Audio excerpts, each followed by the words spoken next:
మీ మధ్యలోనికి వచ్చిన విధం ఏంటంటే, ప్రభు అయినటువంటి యేసుక్రీస్తు ప్రభుల వారు చెప్పారండి, మీరు సర్వలోకానికి వెళ్ళండి, సర్వ సృష్టికి సువార్తను ప్రకటించండి, నమ్మి బాప్తీసం పొందిన వాడు రక్షింపబడును, నమ్మని వానికి శిక్ష విధింపబడును అని రాయబడిందండి. ఏంటి ఆ సువార్త? సర్వలోకానికి వెళ్ళి సర్వ సృష్టికి సువార్తను ప్రకటించండి అని అంటే ఏంటి ఆ సువార్త అంటే, మరి సర్వలోక రక్షకుడే దేవుడు యేసుక్రీస్తు ప్రభుల వారు పరలోకములో నుండి మరి భూమిపైకి ఒక కన్యక గర్భము ద్వారా మరి భూమి మీదకి వ్యాపించాడండి.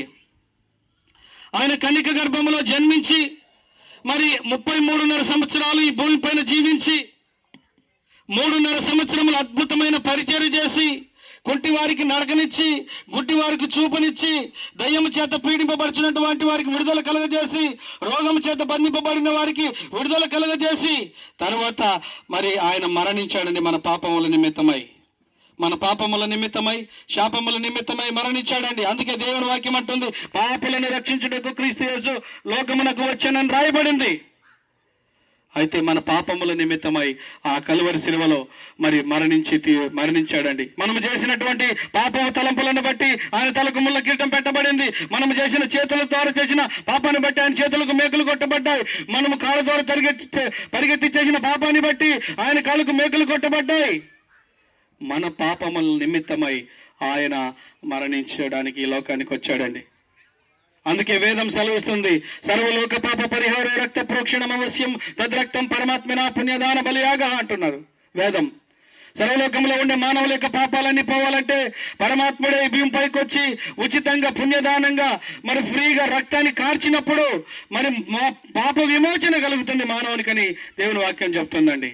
కాబట్టి యేసు రక్తము ప్రతి పాపము నుండి మనలను పవిత్రులుగా చేస్తుంది. ఆయన మరణించాడు, సమాధి చేయబడ్డాడు, 3వ దినాన మరల మృత్యుంజయుడై తిరిగి లేచాడు. ఆయన జననము, ఆయన మరణము, ఆయన పునరుద్ధానము మనకు రక్షణను కలుగజేస్తా ఉన్నాయి. మనమేమి లేదండి, ఆయన మన ఆస్తులు అడగడానికి రాలేదు, మన అంతస్తులు అడగడానికి రాలేదు, మన డబ్బు అడగడానికి రాలేదు. కానీ కేవలం నీ హృదయాన్ని ఇవ్వమని ఆయన నమ్ముకొని విశ్వసించి, ప్రభువా నువ్వు నా పాపముల నిమిత్తమై చనిపోయి సమాధి చేయబడి 3వ దినాన్ని తిరిగి లేచావని నమ్మితే చాలండి. దేవుడు నిన్ను తన బిడ్డగా, తన కుమారుడిగా, తన వారసుడిగా చేసుకుంటాడు. కాబట్టి నువ్వు చేయాల్సిందల్లా ఒకటే, యేసుక్రీస్తు ప్రభువా నన్ను కూడా నీ బిడ్డగా చేసుకో అని ప్రార్థించాలండి.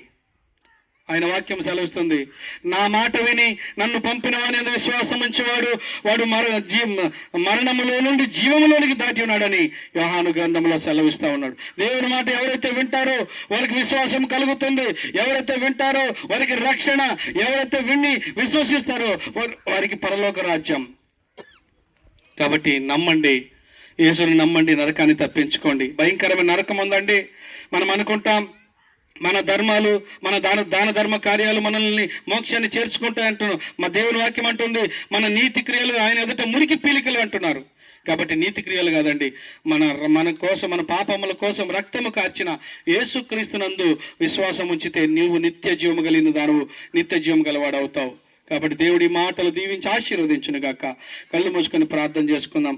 పరిశుద్ధుడా, ప్రేమ నమ్మకము కలిగిన మా గొప్ప ప్రియ పరలోకపు తండ్రి, నీకు వందనాలు. ఎంతవరకు ఈ కలవకూరు గ్రామ ప్రజలకు సువార్తను ప్రకటించున్నాం. జననము, మరణము, పునరుద్ధానం గురించి ప్రకటించి తండ్రి మేము ఇంతవరకు నడిపించినందుకు స్తోత్రాలు చెల్లిస్తూ విన్న ప్రతి ఒక్క బిడ్డను ఆశీర్వదించి రక్షణ, మారు మనసు, పశ్చాత్తాపము కలుగజేయమని, ఈ కార్యక్రమంలో సహకారం చేస్తున్న ప్రతి ఒక్కరిని దీవించి ఆశీర్వదించమని యేసు నామమున ప్రార్థిస్తున్నాం తండ్రి. ఆమేన్.